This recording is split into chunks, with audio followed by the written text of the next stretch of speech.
Let's play a quick word association game. I say Aussie breakfast and you say Weet-Bix, right? It's practically a reflex. That iconic golden brick of wheat, drowning in milk, maybe topped with a little banana or honey if you're feeling fancy. It's the culinary equivalent of the national anthem. Now, follow-up question. Who do you think owns Weet-Bix? It feels like it has to be a global food giant. One of Nestle or Unilever or maybe even Kellogg's, the arch rival in the cereal aisle.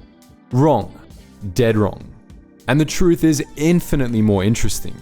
It's owned by a church. Weet-Bix, the literal physical breakfast sitting in millions of Aussie kitchen cupboards, is owned and operated by the Seventh-day Adventist Church. And if that's not wild enough for you, get this. They also own Up&Go, the on-the-go liquid breakfast that powers every late-running high schooler, tradie, and time-poor professional across the country.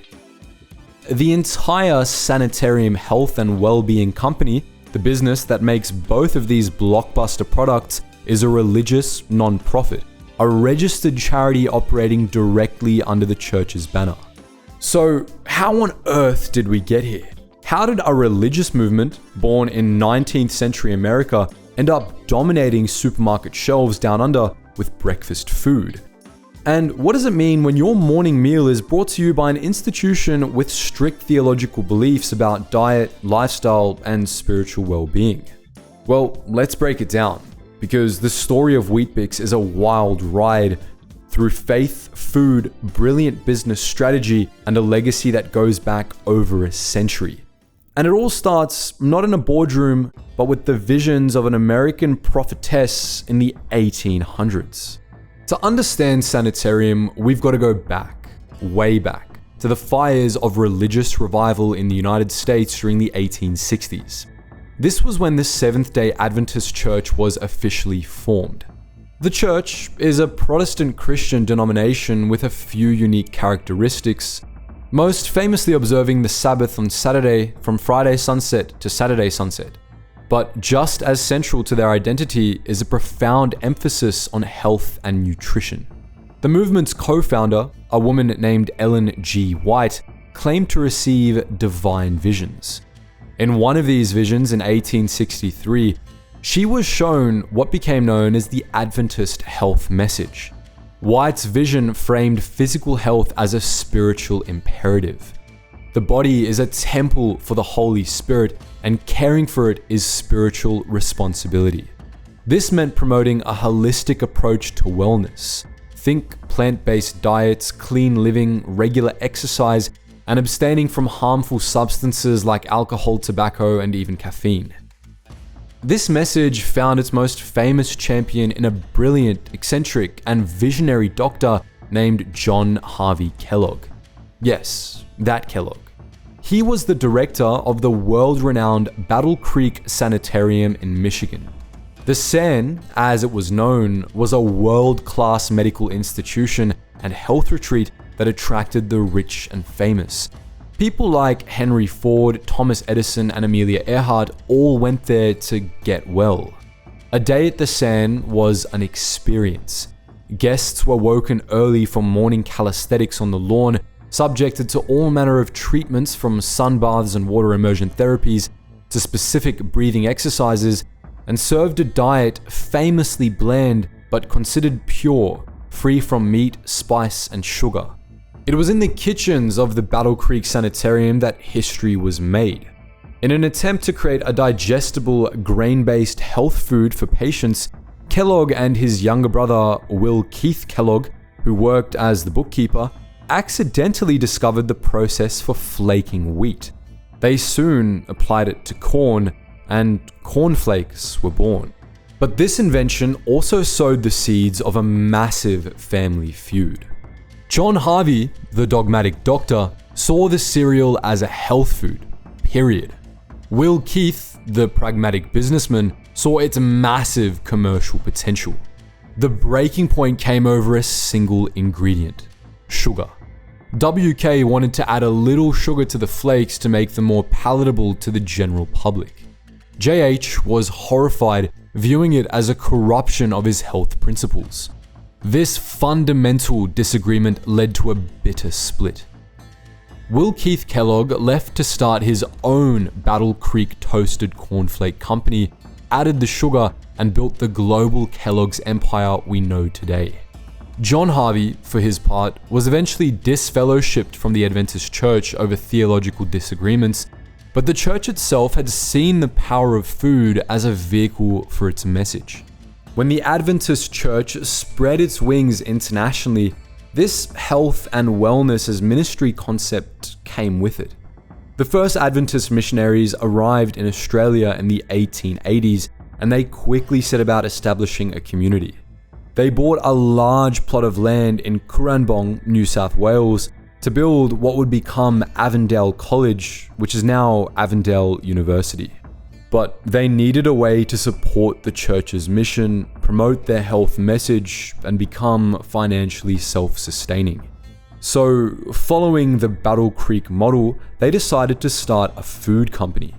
In 1898, under the guidance of Edward Halsey, a baker from the Battle Creek Sanitarium, they established the Sanitarium Health Food Company in a small rented bakery in Melbourne.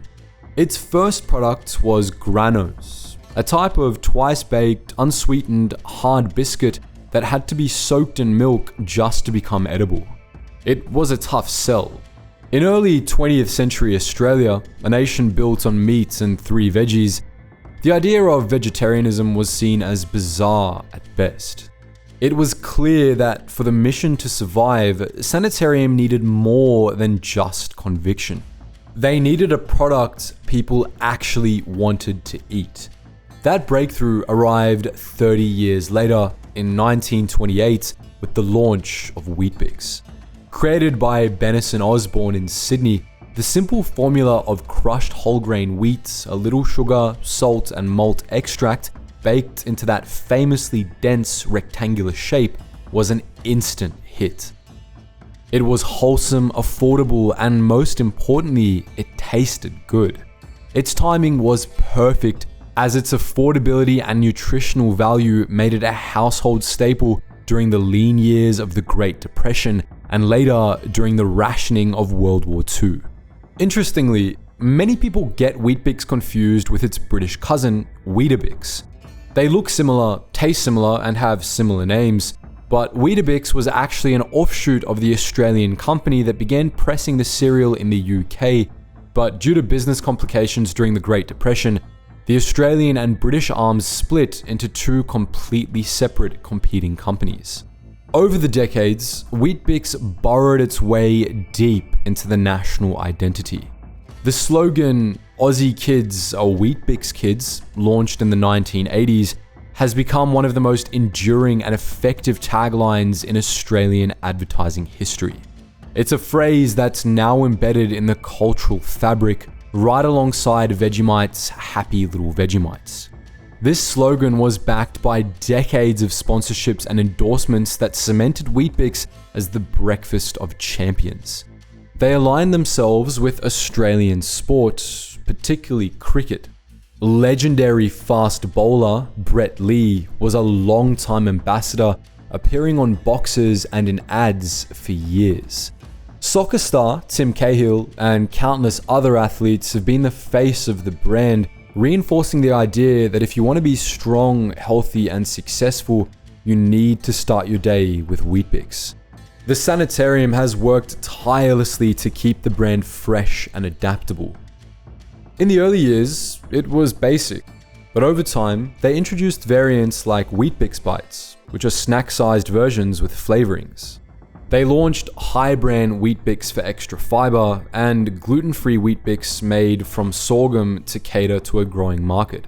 More recently, they've brought out Weet-Bix Protein to appeal to fitness-conscious consumers. And it works. In 2023, for yet another year, a Reader's Digest study voted Weet-Bix Australia's most trusted breakfast food. Now, if Weet-Bix is the dependable, classic foundation of the Sanitarium empire, Up&Go is its fast-paced modern evolution. Launched in 1998, Up&Go was a masterstroke of market innovation. Sanitarium's internal research and development teams spent years identifying a growing trend. People were skipping breakfast because they were too busy. The traditional sit-down meal, even one as quick as a bowl of Weet-Bix, was becoming a luxury. They saw a gap in the market no one else was filling, and their solution was to put the protein, energy, and fiber of 2 Weet-Bix and milk into a convenient, portable carton.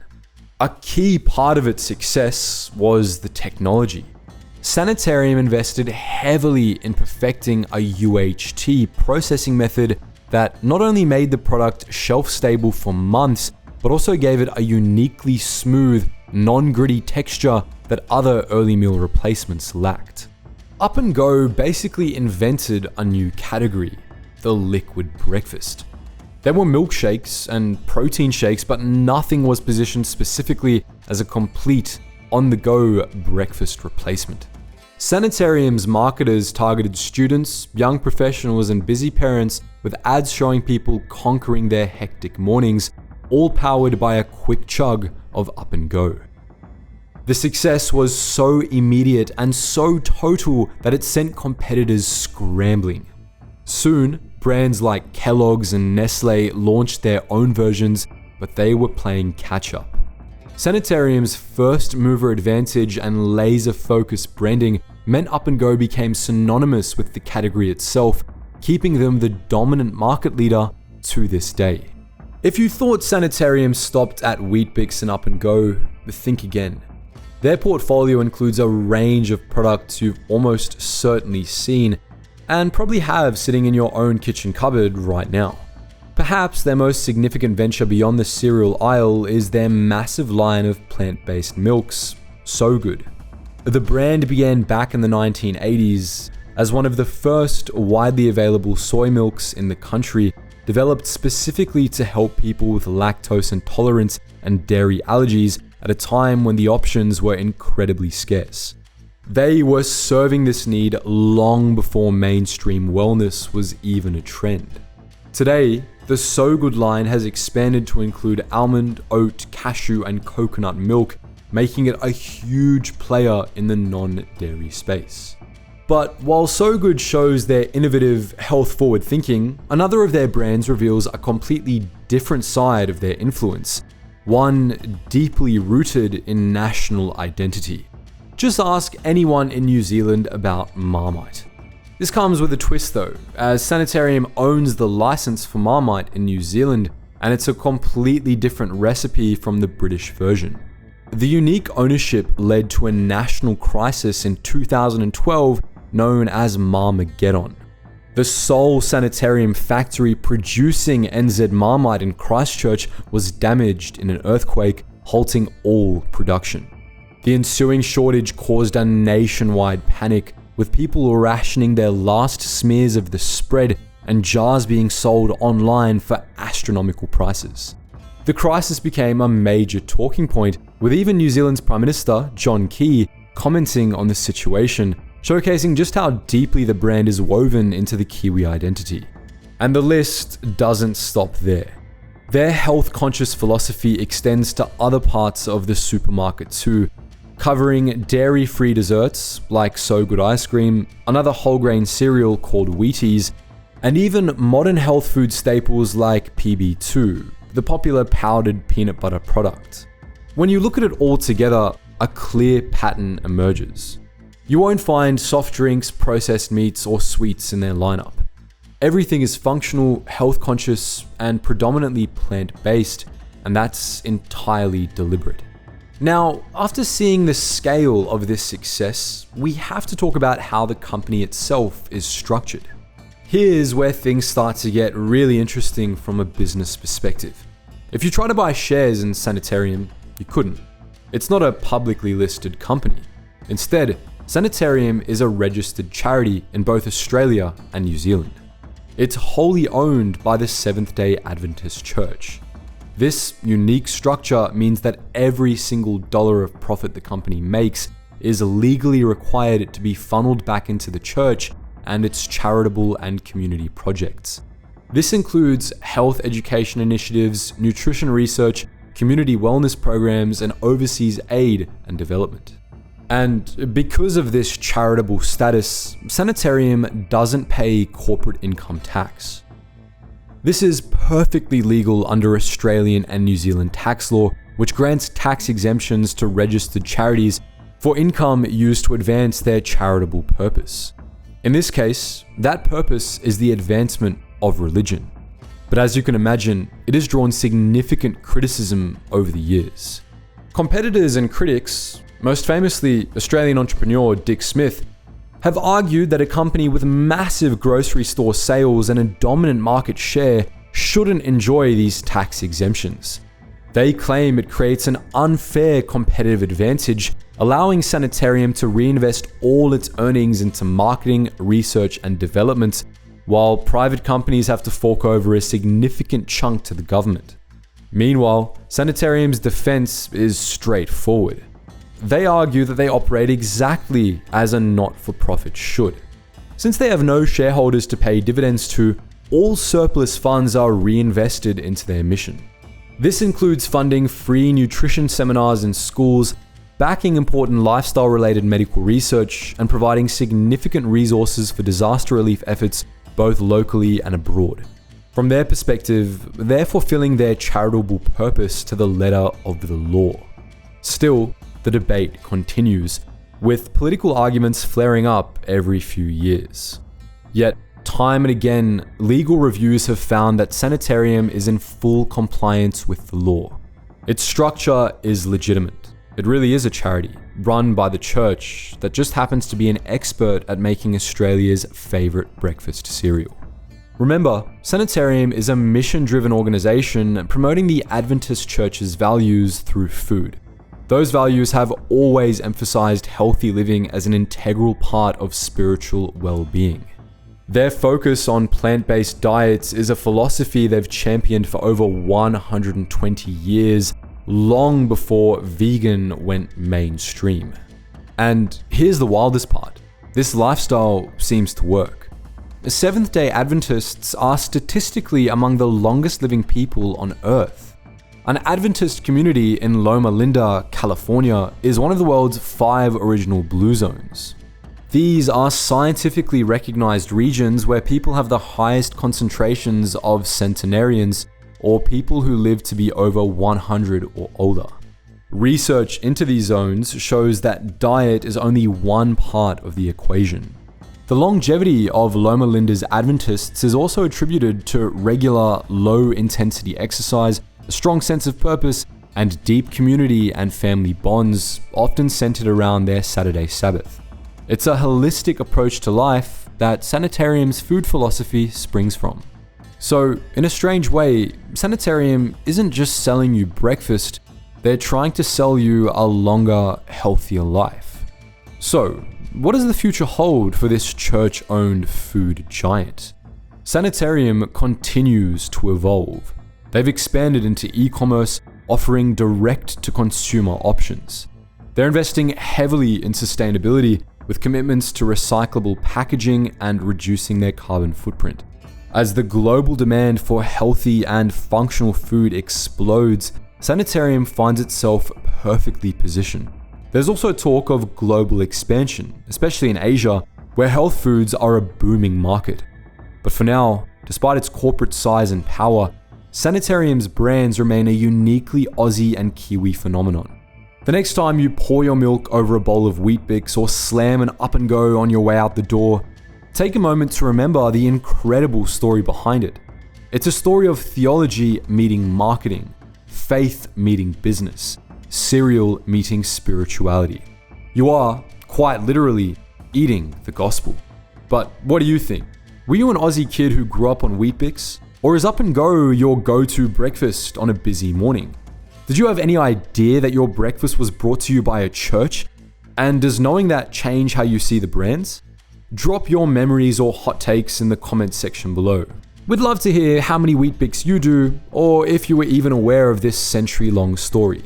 And if you enjoyed this deep dive into the surprising story behind our food, give this video a thumbs up, hit subscribe, and don't forget to ring the bell so you never miss out on more stories like this. Anyways, guys, thank you so much for watching. And as always, stay curious.